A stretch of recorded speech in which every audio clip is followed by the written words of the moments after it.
And what is a purpose of survival of living organisms? The nature knows only one: reproduction. This is such an important goal that, as it happens with important matters, and especially with the most important matters, in order not to miss it, organisms must act as quickly as possible and, in addition, flawlessly. I listened speechless. He continued. Of two questions, should you reproduce or survive? How do you think? Which one is more important from the point of view of nature? I groaned, surprised by his question and not fully understanding it. At first, I think, of course, survive. Not true.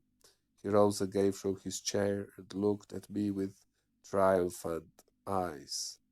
If it were so, the world would have died almost at the beginning of its history, or the earth would have been a deserted planet, a desert without plants and, of course, without animals.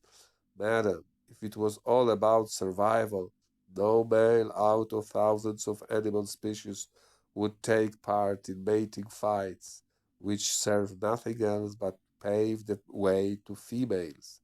That's to reproduce. No fish would go to a spawning site because most of them simply die on their way. There is no price that a living creature will not pay to accomplish the most important mission written in the genes: to reproduce. This is nature's wisdom. But people don't behave like animals, I wanted to object. Really? And your ex-partner, why did he leave you? I told you already, I don't know. You know it very well, only that you are not honest with yourself, because it could hurt you. You mean, doctor, he left me because he preferred to reproduce, as you put it, with another woman? This is exactly what I want to tell you. But his directness and straightforwardness blocked me again. Uncertain, ashamed, I added. But when it comes to that, we loved each other in the sense that we had sex. I know he wanted it too. He liked my body a lot. He could kiss me and stroke me for hours. And I don't know anymore. You are a bit right because in fact, well, he was very concerned not to make me pregnant. Was he always wearing a condom? Yeah, and even two. There was a moment of silence. Do you understand now? He asked me, seeing that finally everything has become clear to me, and what was strange and incomprehensible before became obvious. And the most obvious was what I had not had the courage to say to myself so far, and what the doctor's words honestly told me. He didn't love you because he didn't want to reproduce with you. He was lying. You wanted to have children with him, didn't you? Yes. You loved him. So what do you regret? He asked me out of nowhere. What do I what? I need him. I miss him. I would like to be close to him. Oh, that's it. And I tell you, you should enjoy. You are lucky. Enjoy? Lucky what? Enjoy that you love him, want him, need him, miss him. But that's why I'm suffering. Should I be glad that I'm suffering? This is nonsense. Would you prefer not to love him in order not to suffer now? I'd rather suffer.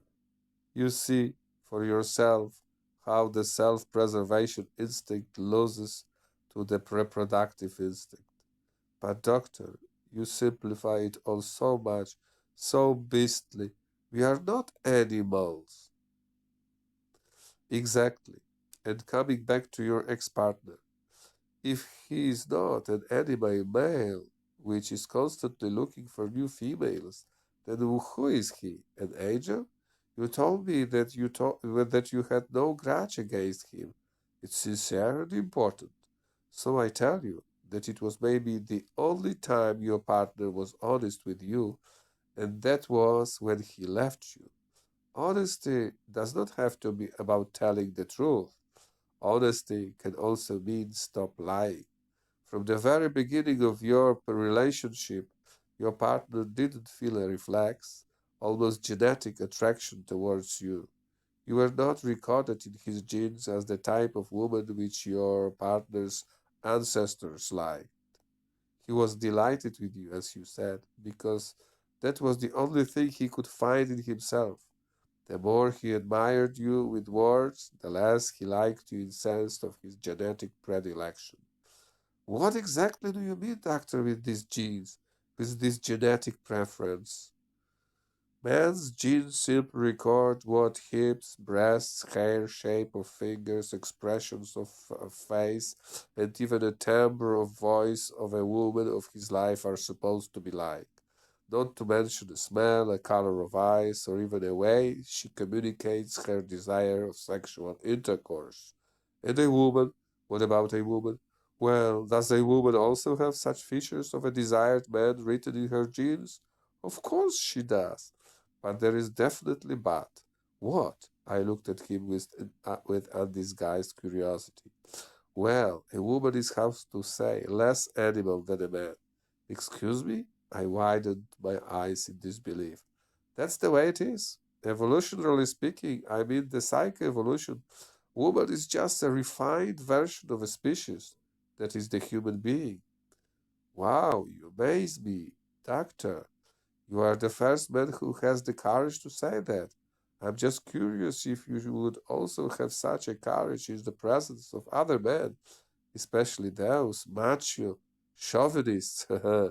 I have already told you that in my work, but also in my personal life, I follow one principle. I'm always honest. Do you have a family? I asked with growing fascination for this man. I have, and I don't, like everyone. Divorced? I insisted. Oh, I can only dream about that, the psychiatrist said enigmatically. I do not understand, I replied, confused. The psychiatrist got up from his desk again, but this time he stayed there. He stood with his back to me and stared for a long time at the window behind the desk. Without turning to face me, he began to speak anew. The children went around the world. I was left alone. And your wife? Haha.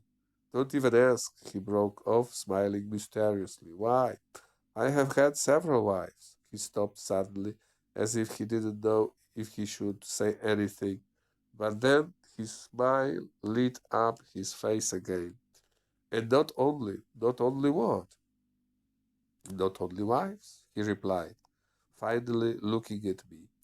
He had shiny black eyes framed by bushy eyebrows, which, unlike a gray beard, were devoid of even a trace of gray, but remained raven black. Please don't be scared. I was married 5 times. I have 9 children, but not all of them with my official wives. 3 with 3 other women. Excuse me? I felt hot, impressed. Well, that's the way it is. Imagine that by the age of 40, I had married and divorced 5 times. Later on, I had a lot of opportunities to continue this practice, so to say, but fortunately, I drew conclusions on time. On time? I couldn't get over my amazement, mixed with, I must admit, admiration, because it's true, I have never met anyone who lives so intensely, so boldly. And later we find out more.